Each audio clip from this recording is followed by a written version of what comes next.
ಮರುಗವು ಮತಾಪು ಗಗನದಿ ಸಿಡಿ ಮತ್ತು ಸಿಡಿದಂತೆ ಕಾಳಿಯಮ್ಮ ಬಂದಳು.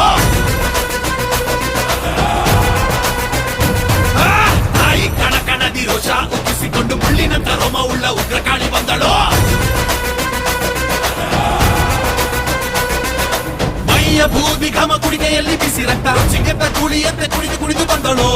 ಹಿರಿಯರ ಎದೆಯಲ್ಲಿ ಇದೋನ ಕಿತ್ತುಕೊಂಡವರ ಕಿತ್ತು ತಿನ್ನ ಬಂದಳು. ಸತ್ಯದ ಹಾದಿಯಲ್ಲಿ ನಡೆಯುತ್ತಿದ್ದವನಿಗೆ ಮಣ್ಣಾಕಿ ಹೋದವರ ಮತಿಸಲು ಬಂದಳು. ನನ್ನ ಬಗ್ಗೆ ಚಿಂತೆ ಬಿಟ್ಟು ಊರಿಗಾಗಿ ಬೆಳೆದವನ ಸಾವಿಗೆ ನ್ಯಾಯವನ್ನು ಮಾಡಲೆಂದು ಬಂದಳು. ಶಾಸಕನು ತಾನಾಗಿ ಬಡವರ ಕದವನ ಬೈರಿ ನರಿಗಳ ಹೊಸ ಕಲು